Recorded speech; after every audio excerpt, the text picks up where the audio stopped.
Imagine you've done everything exactly the way you were taught. Right. The whole standard playbook. Yeah, exactly. Yeah. I mean, you got the degree, you climbed the corporate ladder, you saved up a little money, and you have like a solid credit score. Sounds great on paper. It does. But today, you're sitting in a dealership office trying to buy just a standard mid-size sedan, and the bank's algorithm flat out denies your loan. Which is terrifying. Totally. Yeah. And it's not because you are broke, and it's not because you missed a credit card payment. The loan is denied because the broader economy, well, no longer knows how to value your white-collar job. Yeah, the very concept of your career has been structurally repriced practically overnight. Right. And welcome to our deep dive into the hidden architecture of your daily life. Today we are exploring a really fascinating manuscript by Steven Imke. It's titled After the Paycheck, the AI reckoning no one is prepared for. And it is quite a read. It really is. Our mission today is to, look past the sensationalist sci-fi hype of generative AI. We are not talking about robots taking over the world or Terminators. No, thankfully not. Yeah, thankfully. Instead, we are mapping out these tectonic, entirely invisible economic shifts that are happening right now, like right beneath the surface of the modern economy. We're trying to understand what happens when the absolute load-bearing beam of the American system, the stable, predictable, wage-earning job, begins to fracture. Because that fracture, honestly, is the defining economic event of our time. Right. I mean, every piece of modern infrastructure assumes the existence of the predictable paycheck. Like what, exactly? Well, Social Security, for one, municipal budgets, Medicare, and those massive consumer credit markets. They all mathematically rely on the assumption that millions of people will receive a steady, measurable wage every 2 weeks. It's the heartbeat of the whole system. Exactly. And Imke argues that this specific moment in technological history is fundamentally different from past disruptions. To show this, he opens the book with this really visceral night visitor dream sequence. Oh, I loved this part. Yeah, so he dreams he is transported back to New York City around the year 1900, and the streets are completely dominated by horses. Right. Horses, blacksmiths, feed stores, stables. The whole economy is built around the animal. Right. And when the internal combustion engine arrives, the immediate mistake people make is comparing the automobile directly to the horse.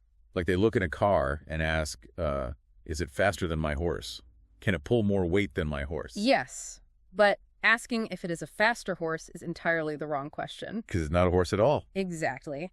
The arrival of the automobile didn't just replace the animal. It forced a complete physical and economic reorganization of the entire world. Yeah, the real question was what human geography would look like once the constraints of the horse were removed. Right, because it dictated the creation of the suburbs, the interstate highway system. The total collapse of the localized blacksmith economy. Yep, and the rise of the global petroleum industry. The core revelation Imke drops on us is that we're making the exact same analytical error with artificial intelligence today. We're comparing AI to the human labor it replaces. Exactly. We keep asking, can it write code faster than a software engineer? Can it draft a contract faster than a lawyer? We are treating it like a better tool. But the real question is what the entire economic system looks like once human cognition is no longer the primary bottleneck in a corporate workflow. Okay, let's unpack this, because looking at how physical constraints historically shaped human organizations makes this shift so much clearer. It really does. The author transitions from the horse and buggy to the early industrial factory. So in the 19th century, factories were powered by one massive centralized steam engine. Right, just one giant engine for the whole building. Yeah, and that engine turned a giant mechanical line shaft running the entire length of the ceiling. It had leather belts dropping down to power individual looms or lathes. And because mechanical power dissipates over distance, right, the physical layout of the entire factory was strictly dictated by proximity to that central shaft. Exactly. Buildings had to be multi-story, stacked, and incredibly crowded just to access the power source. And when electricity arrived, factory owners initially treated it exactly like a better steam engine. They just ripped out the steam boiler, put a massive electric generator in the basement, and kept the exact same crowded, dangerous, line shaft layout. Which completely missed the point of electricity. Totally. It took decades for a new generation of architects to realize that electricity could be distributed. You could put a small, localized electric motor on every single machine. So suddenly, factories didn't need to be multi-story vertical towers. They could spread out into sprawling, single-story assembly lines. Right. The physical architecture of the factory was completely flattened because the distribution of power was no longer a constraint. So if electricity flattened the physical layout of the factory floor, AI is going to flatten the layout of the corporate org chart. That is a perfect analogy, because a traditional corporation is shaped like a pyramid. Right. It takes a massive funnel of junior human workers to process raw data, hand it to middle managers for synthesis, who then hand it to executives for decision-making. That human funnel is the corporate equivalent of the steam shaft. Yes. Once AI can process and synthesize that information instantly at the edge, you no longer need the multi-tiered pyramid of human middle managers to carry the data up the chain. Which is mind-blowing when you think about the scale of what that means for white-collar jobs. And the mechanism of that flattening is what Imke calls the 30% assumption. Right, the 30% figure. Where does he get that? Well, he synthesizes data from major institutional models, like Goldman Sachs estimating 300 million full-time jobs globally could be exposed to automation, and the McKinsey Global Institute projecting up to 50 million U.S. workers needing to transition by 2030. That is a huge number of people. It is. He lands on 30% not as a guaranteed prophecy, but as a crucial planning threshold. Like a baseline to prepare for. Exactly. It represents a volume of structural displacement large enough that its macroeconomic consequences cannot be simply absorbed by the normal churn of the free market. But the true friction beneath that 30% figure isn't just mass unemployment, right? Where millions of people are suddenly handed pink slips and left on the street. No, it's actually much quieter than that. It is the insidious phenomenon of mass underemployment and the severing of the corporate apprenticeship ladder. Yeah, let's talk about that because this affects everyone listening right now. Think about the coordination you do in your own job. The entry-level and mid-level tiers are the apprenticeship layers of the white-collar world. Right, where you actually learn the ropes. Exactly. This is where junior employees learn the mechanics of their industry. Like, a first-year analyst at a consulting firm spends 80 hours a week wrangling messy Excel spreadsheets, drafting preliminary slide decks, and prepping the partner for client meetings. It is grueling, tedious work. It is. But those repetitions are exactly how that 23-year-old develops the pattern recognition required to become a senior partner at age 40. And Imke points out that AI explicitly targets those exact coordination and processing roles. AI is infinitely better at wrangling the messy data and generating the first draft of the slide deck. Right. But if the machine absorbs all the entry-level coordination work, the entire pipeline of human capital development breaks down. Because you are systematically removing the proving ground that produces senior, nuanced human judgment. Yeah. We might have a generation of highly efficient AI systems managed by seasoned executives today, but 10 years from now, there will be no one qualified to replace those executives because no one got to do the junior reps. Exactly. But, a common defense against this anxiety is the historical precedent of technological job creation. Right, the optimists. But hasn't every technological revolution, from tractors to computers, destroyed old jobs just to create new, better ones? Why wouldn't AI just create a whole new category of prompt engineers and tech managers? It's a fair question, and economic optimists argue exactly that. They say AI will spawn millions of high-paying jobs in algorithmic auditing or prompt engineering. But Imke draws a razor-sharp mechanical distinction between past physical automation and current cognitive automation. Okay, what's the distinction? So the tractor replaced the physical exertion of plowing a field, but it still heavily relied on human cognitive coordination to operate the machinery, plan the crop rotation, and navigate the market. Right, you still needed the farmer's brain. Exactly. The personal computer digitized the typing pool, but it still required human coordination to manage the software, route the emails, and interpret the data. But AI is different. Fundamentally different. Artificial intelligence, by its very definition, replaces the coordination layer itself. Wow. Yeah, it is not just a tool that makes a human worker slightly more productive. It is an alternative to the human management architecture. So the new economic system simply requires fewer total human inputs to achieve an exponentially greater output. That's the cold, hard math of it. Okay, to really understand how an algorithm absorbs that coordination layer, we need to walk through the author's 4 stages of AI evolution. This isn't just a list of buzzwords, right? It's a step-by-step mechanical progression that shows how the friction points in the economy shift over time. Right. It's a very clear roadmap. Stage 1 is tools. And this is the era we are living in right now, right? Yeah. Large language models. Exactly. The AI acts as an incredibly fast task assistant. So a corporate lawyer might use an AI tool to instantly summarize a 500-page deposition or draft a standard non-disclosure agreement. But the human remains the operating system. Yes. The lawyer must initiate the prompt, evaluate the output, and decide how it fits into the broader legal strategy. The unit of automation is restricted to a single, isolated task. Got it. And moving from stage 1 to stage 2 introduces agents, which shifts the mechanism from single tasks to connected workflows. Right. Think about the daily operations of a mid-sized logistics company. In stage 2, the AI is granted permission to act across different software platforms. Okay, so how does that look in practice? An email arrives from a supplier regarding a delayed shipment. The AI agent reads the email, automatically updates the inventory database, pushes a notification to the CRM system to alert the affected clients, and drafts an internal memo for the warehouse manager. So the AI is independently moving data and triggering actions across the digital environment. Exactly, but humans still explicitly design the rules and boundaries of that environment. And that boundary shatters entirely when we reach stage 3, agentic systems. Yes, this is where it gets real. This is where the machine stops waiting for a human to design the workflow. The system shifts from automating isolated tasks to executing broad, open-ended functions. Right. Instead of asking the AI to draft a marketing email, the human asks the system to manage our fourth quarter marketing performance to achieve a 15% growth in customer acquisition. So the system now acts as an autonomous junior employee. Completely. It actively researches market trends, designs the campaign, allocates the ad budget across different social platforms, launches the assets, monitors the real-time analytics, and reallocates the budget based on performance. All without requiring human approval for every micro-adjustment. Exactly. Wow. And then stage 4 is the conceptual arrival of general intelligence, or AGI. Right. In this stage, intelligence is no longer siloed. The strict boundaries between professional disciplines like law, accounting, engineering, medicine, they begin to dissolve entirely.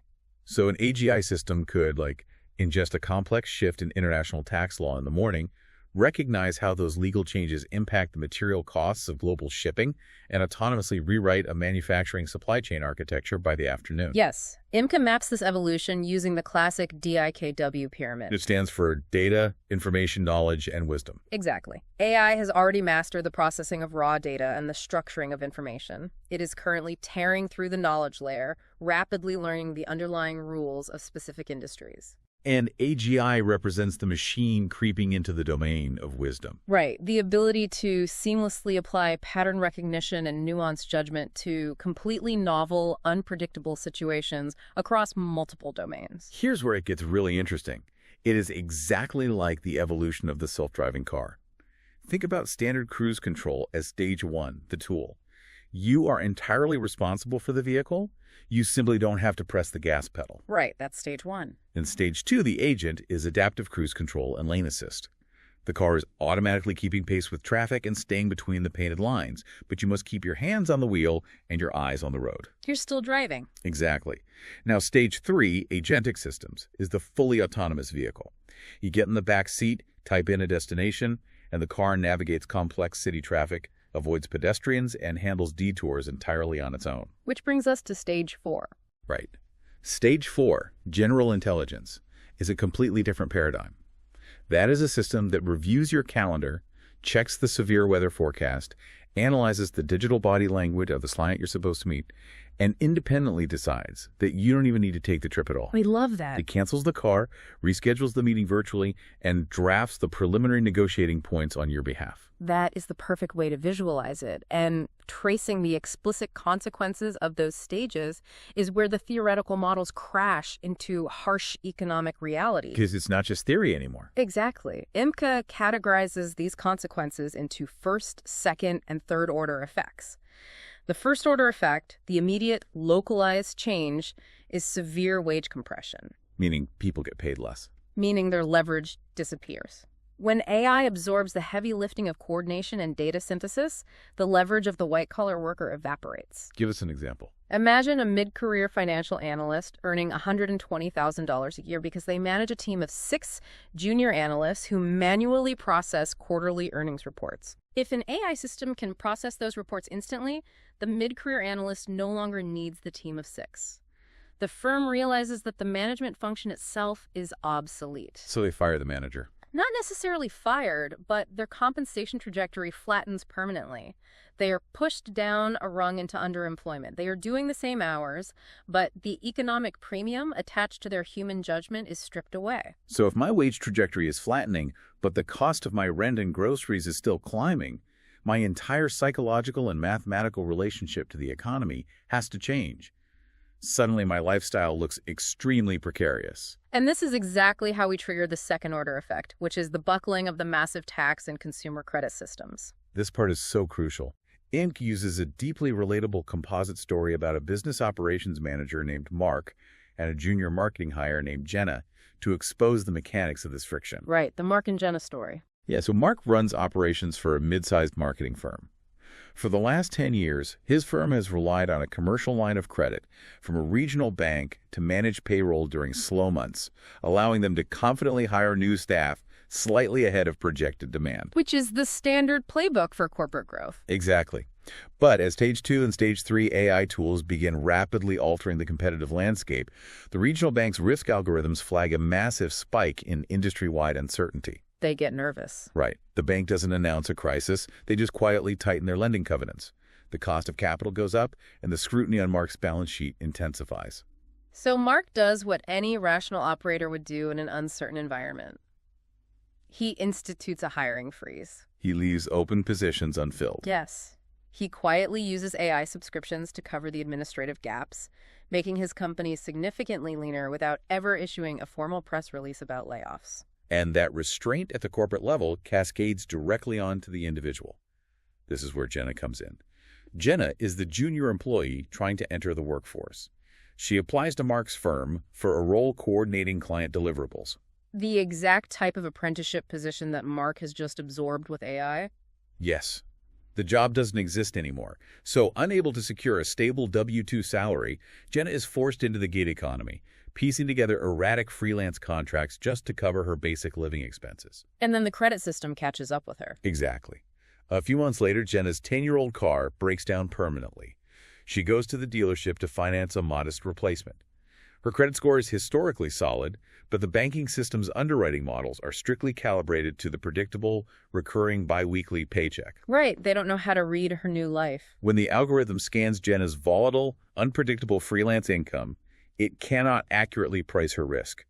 The bank either denies the loan entirely or slaps her with a punitive subprime interest rate. Because the financial infrastructure built for the 20th century industrial worker completely fails to process the 21st century unbundled worker. And that cascade is terrifying because it is entirely logical at every single step. Mark acts rationally by cutting costs. The commercial bank acts rationally by tightening business credit. Jenna acts rationally by taking gig work. The auto lender acts rationally by denying her volatile income. No one is acting maliciously, but the entire machine grinds to a halt. And this mechanism drives us straight into the third-order effect, which is what breaks over time. The macroeconomic doom loop and the severing of the circular flow of the economy. Yeah, the author uses a powerful lake metaphor that we really need to explore deeply. It's brilliant. Imagine the total consumer purchasing power of an economy is a vast lake. Okay, the lake is the purchasing power. Right. Businesses are the sun. They produce goods, generate massive revenue, and evaporate water out of the lake, drawing that wealth up into the clouds. So the wealth goes up. Yes. In a healthy, functional system, those clouds eventually rain that wealth back down onto the land in the form of employee wages. Ah, I see. Those wages flow like rivers back into the lake as workers take their paychecks and buy groceries, cars, and homes. That circular flow is the bedrock of modern capitalism. Henry Ford intuitively understood this mechanism in 1914. He really did. When he shocked the industrial world by doubling his workers' wages to $5 a day, it wasn't an act of spontaneous philanthropy. He realized that if he mass-produced automobiles, he needed a mass market of consumers with enough purchasing power to buy them. Exactly. He deliberately made it rain wages so his own workers could afford to replenish the lake. But the introduction of autonomous AI fundamentally alters the weather pattern, doesn't it? Completely. AI allows businesses to achieve staggering levels of productivity and efficiency. The artificial sun evaporates a massive amount of wealth out of the lake, creating enormous heavy clouds of concentrated corporate profits, equity values, and executive compensation. But because these highly productive firms require a fraction of the human labor force to achieve these results, the mechanism for redistribution is broken. It does not rain wages back down. The wealth remains trapped in the clouds, locked in the balance sheets of a microscopic ownership class and massive index funds. And if it doesn't rain, the rivers of consumer spending dry up. And if the lake of purchasing power dries up entirely, it ultimately doesn't matter how hyper-efficient the businesses are, because there is no one left on the ground with the capital required to purchase their incredibly cheap goods. Which is the doom loop. But this also hits municipal services, right? Empty commercial real estate leads to lower property taxes, which leads to decayed city services, which leads to more people leaving. But wait, if corporations are extracting all this massive wealth into the clouds, and municipal services are collapsing because workers aren't paying as much income or sales tax, who actually survives this gap? Doesn't the government just step in and aggressively tax the algorithms or the corporate profits to refill the lake? We hear endless debates about universal basic income, robot taxes, and expanding corporate tax rates. If the wealth is clearly sitting in the clouds, won't the government just mandate a rainstorm? It's a great point. Imke explores those policy mechanisms impartially, pointing to historical precedents like sovereign wealth funds. Like Norway. Exactly. Norway or the state of Alaska. They sit on massive reserves of highly valuable, naturally occurring oil. Instead of letting private corporations extract all the wealth, the government aggressively taxes the extraction and places that capital into a sovereign wealth fund, which then pays out a regular stabilizing dividend directly to the citizens. So in an AI-driven economy, the incredibly valuable resource isn't crude oil. It is raw computational productivity. Right. The theoretical solution is to tax the algorithmic output and distribute it to the displaced workforce. However, the critical, devastating friction here is the timeline. The pace of tech versus the pace of government. Yes. The pace of technological adoption is entirely divorced from the pace of legislative action. An AI platform pushes a major update every 4 weeks. A corporation restructures its workforce in a single fiscal quarter. But drafting, debating, passing, and implementing a massive restructuring of the federal tax code or establishing a national sovereign wealth fund takes decades of brutal political gridlock. Precisely. Even if sweeping tax reform is the mathematically correct ultimate answer, there is a massive, painful 20-year gap between the rapid evaporation of wages and the slow, reluctant implementation of new tax laws. And in that legislative gap, individuals, small businesses, and local governments are left entirely exposed. Entirely. That exposure forces us to look at where all this untaxed, unregulated wealth actually accumulates in the interim. And the answer Imke provides relies on Nassim Nicholas Taleb's concept of the barbell economy. Yes, the barbell economy. If you visualize a weightlifting barbell, all the mass is concentrated on the two far extremes, with a thin, empty bar in the middle. The AI economy pushes all the capital and leverage to the absolute extremes. Right. So on one extreme, you have the massive infrastructure monopolies. These are the companies physically pouring the concrete for data centers, laying the deep-sea fiber optic cables, generating the vast amounts of electricity required to run the servers, and manufacturing the incredibly complex silicon chips. They win purely because they own the physical toll roads of the future. Every piece of software must run through their hardware. Exactly. On the other extreme of the barbell, you have hyper-adaptable, hyper-specialized solo operators or micro-enterprises. These are teams of 3 or 4 people using advanced AI tools to punch infinitely above their weight class. We must break down the actual economic friction of how that micro-enterprise wins. Imagine a traditional mid-sized marketing agency with 50 employees bidding on a $200,000 corporate branding contract. Okay, the 50-person firm. Yeah, that 50-person agency has to factor in massive overhead. A lease on a downtown commercial office, an HR department, healthcare premiums, software licenses, and the salaries of layered middle management. Their break-even cost just to execute the project might be $150,000. Leaving them a $50,000 profit. Right. Now compare them to the micro-enterprise on the other end of the barbell. A team of 3 elite strategists operating out of their living rooms, using AI agents to instantly generate market research, draft copy, design visual assets, and buy media space. Their overhead is virtually zero. Exactly. They can bid $60,000 for the exact same contract, deliver it twice as fast, and still walk away with a massive 80% profit margin. Wow. The 3-person team gets wealthy, the corporate client saves $140,000, but the 50-person agency in the middle of the barbell gets completely annihilated. They can't compete. No.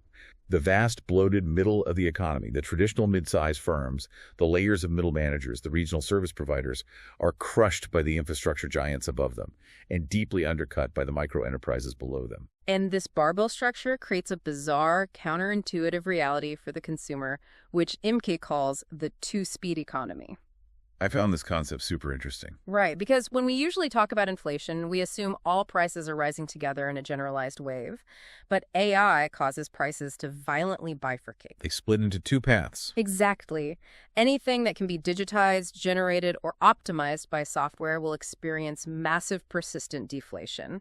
Think about discretionary goods, streaming media, video games, written content, software applications, fast fashion, and basic legal or administrative services. Because AI drives the marginal cost of producing 1 additional unit down to absolute zero. Yes.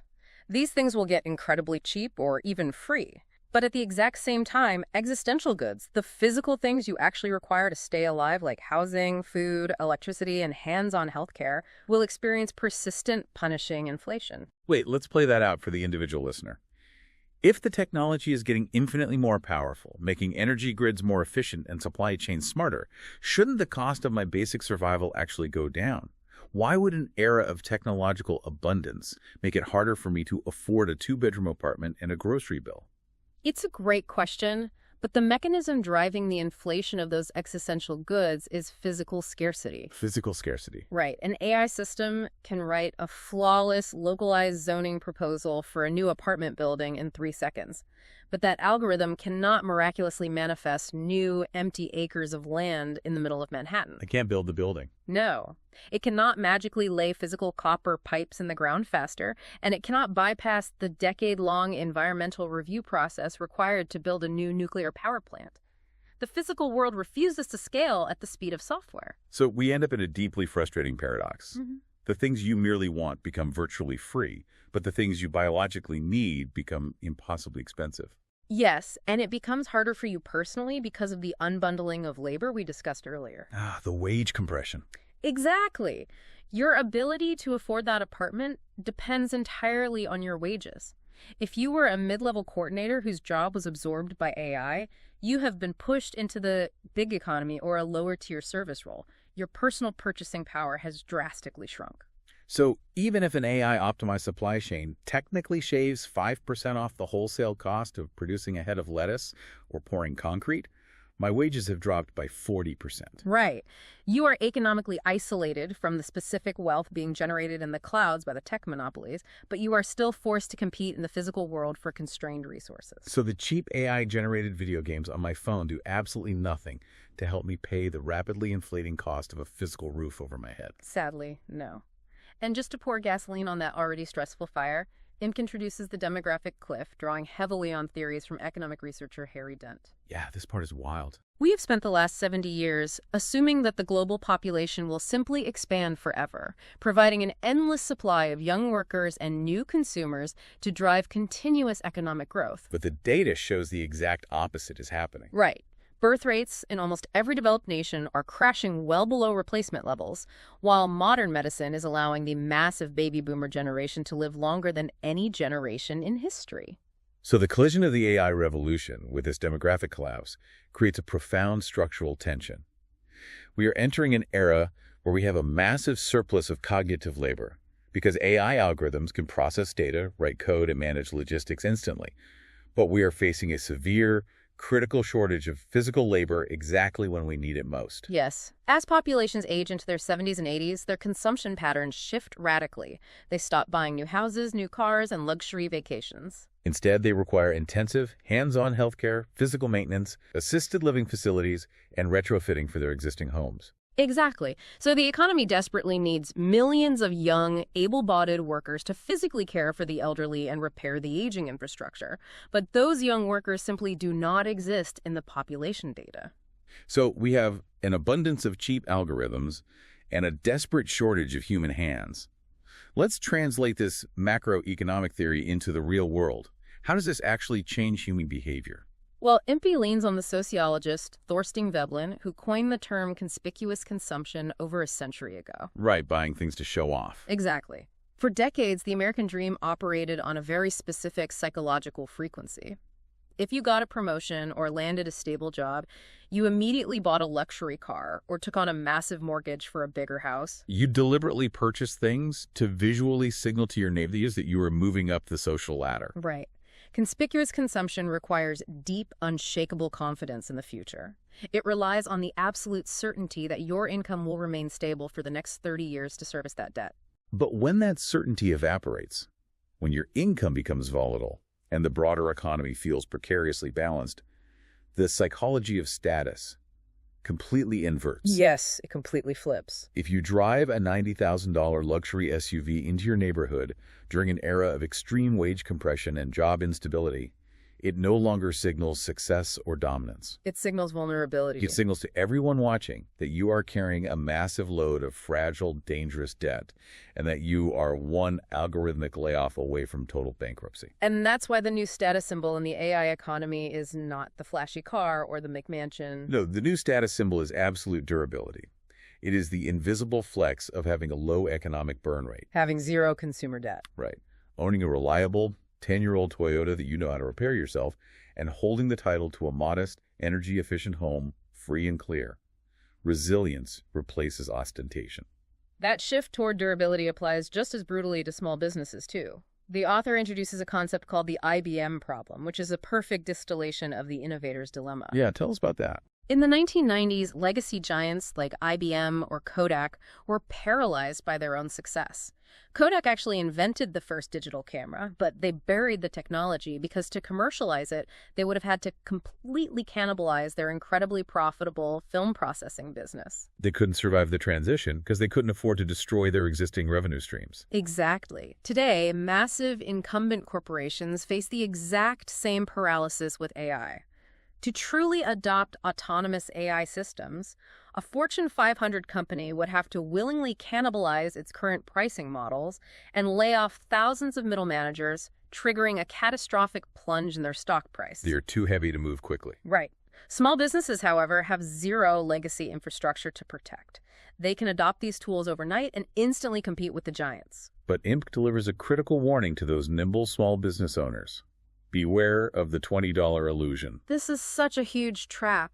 Right now, small businesses are subscribing to incredibly powerful, world-changing AI platforms for roughly $20 a month. Business owners feel like they're getting the bargain of a lifetime, using a cheap tool to generate thousands of dollars in value. But the tech giants are not foolish. They're intentionally underpricing these foundational models to buy mass dependency. They are operating at massive losses right now to ensure that every small business integrates their specific AI agent into their daily workflows, their customer databases, and the internal communication systems. They are not selling you a software tool. They are selling you the oxygen your business needs to breathe. So what does this all mean? It is exactly like renting a spectacular 10-bedroom mansion for the price of a studio apartment. You sign the lease, you move all your furniture in, you throw out your old small apartment furniture, and you get incredibly comfortable living in luxury. You build your whole life around this space. And then 2 years later, the landlord knocks on the door. Yep, and says, okay, the introductory period is over.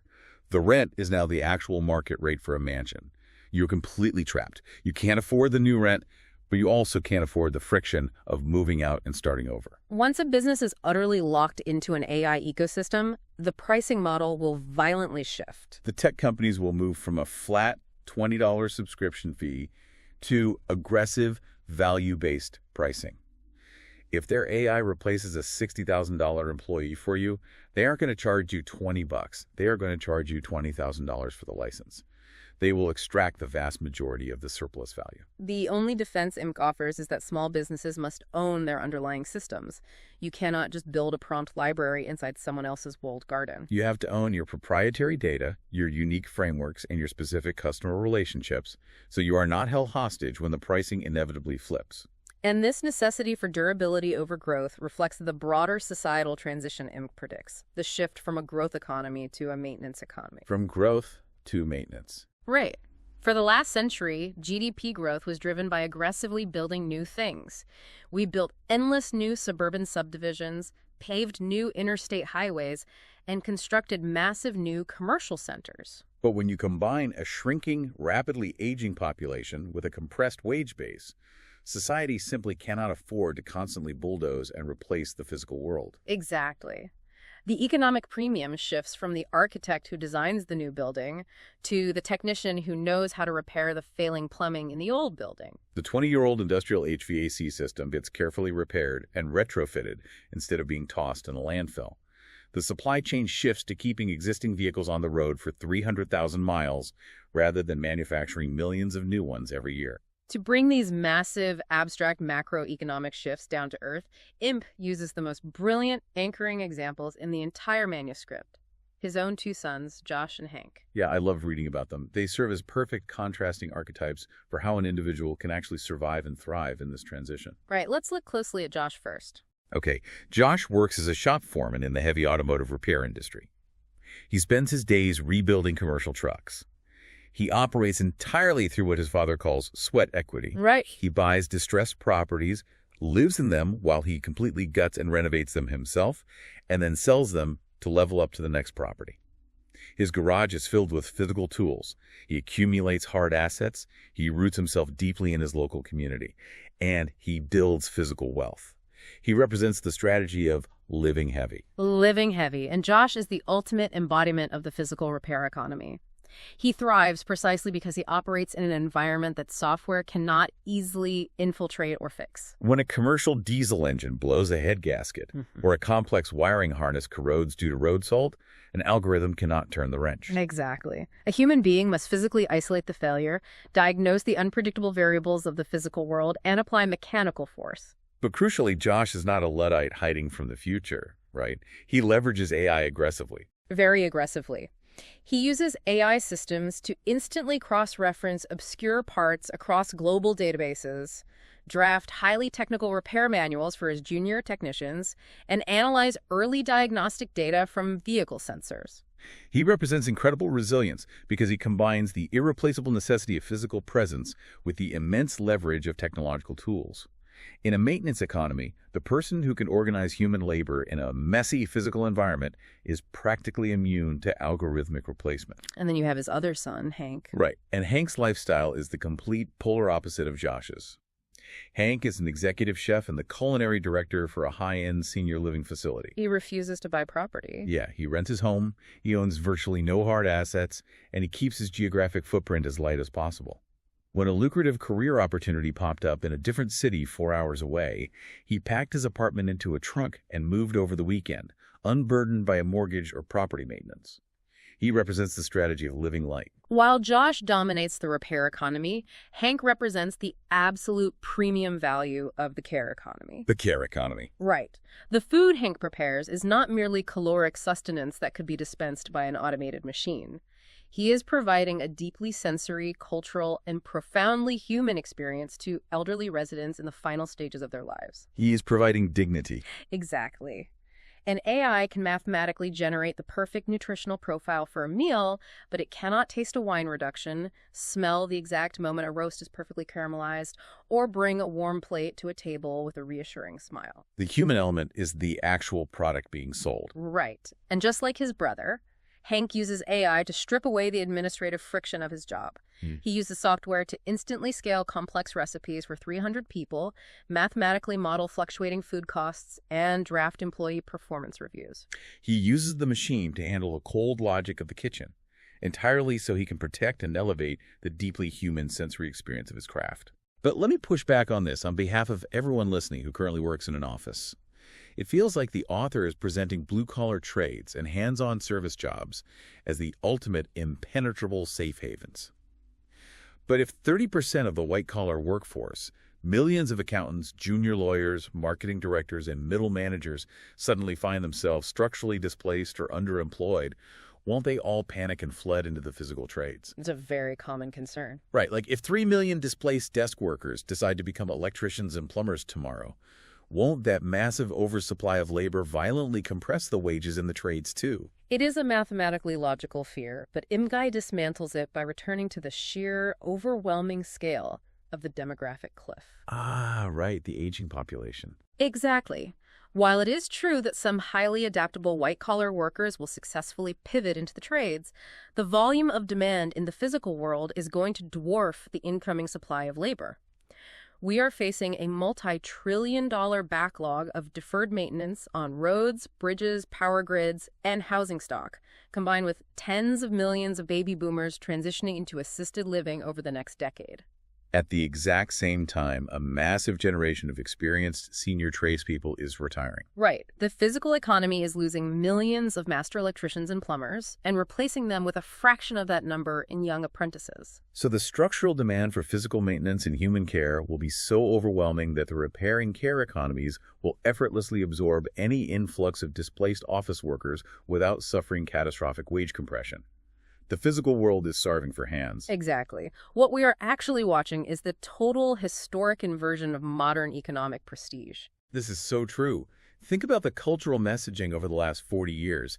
Society, high school guidance counselors, and parents relentlessly push children away from the physical trades. The message was explicit. Go to a 4-year college, get a degree, and sit in a clean, air-conditioned office so you don't have to work with your hands. The entire hierarchy of success was built around cognitive, desk-bound labor. But AI completely flips that script.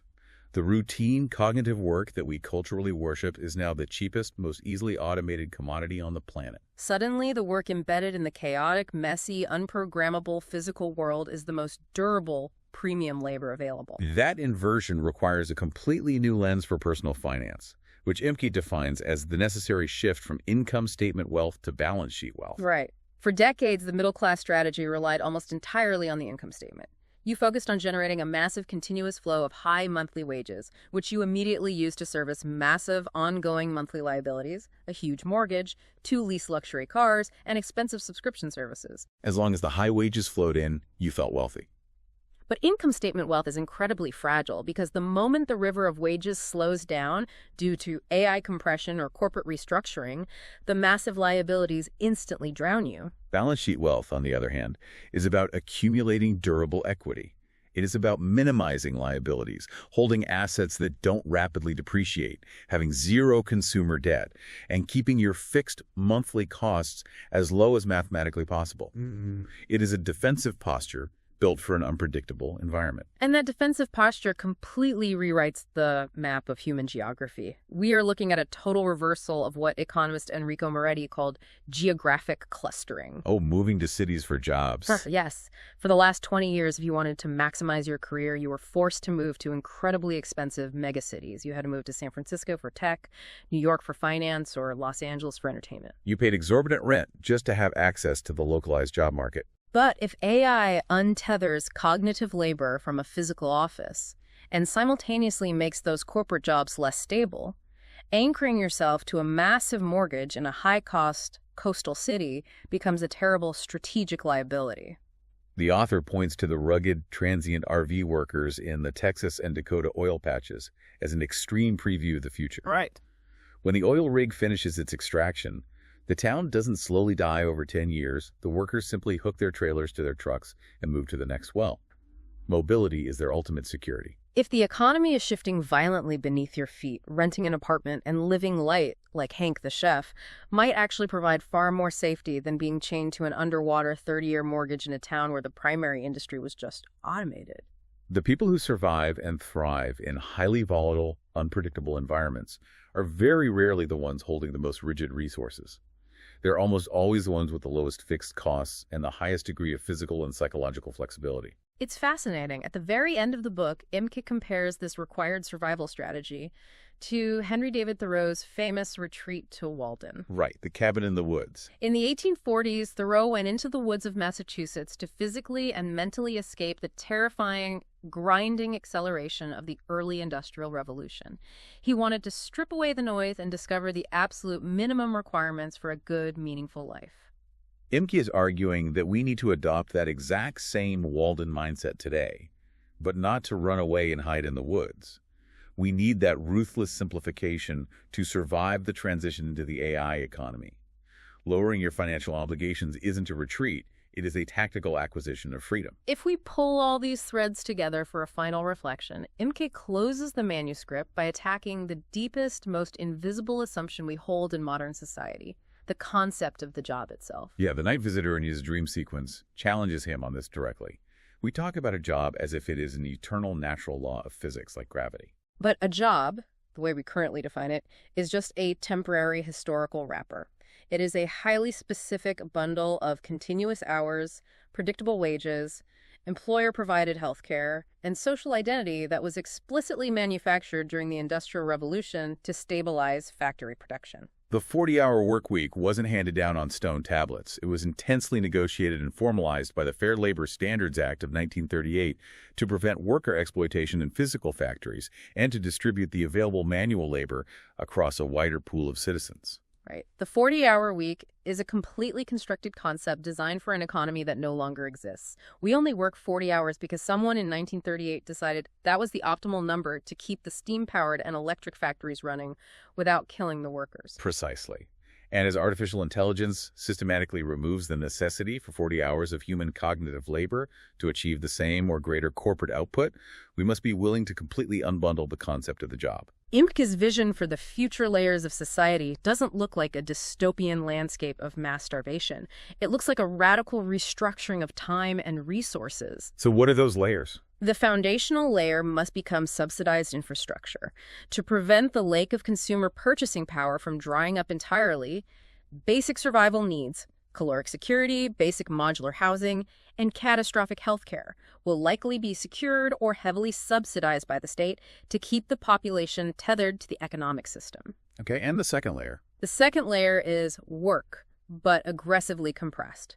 We may see a future where the standard economic expectation is that humans work 20 hours a week for supplemental discretionary income, actively sharing the drastically reduced pool of necessary human coordination. And the final most important layer is choice.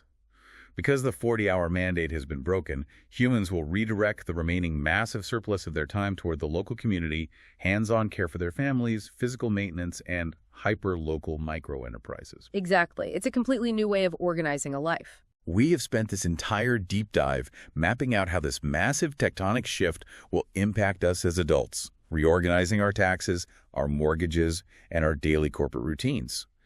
But the most profound question this book leaves me with isn't about us. It's about the next generation. The kids growing up in this. Yeah. If AI completely absorbs the apprenticeship layer of the economy, if writing basic code, drafting memos, and analyzing spreadsheets are entirely obsolete skills, what exactly should we be teaching a 10-year-old child today?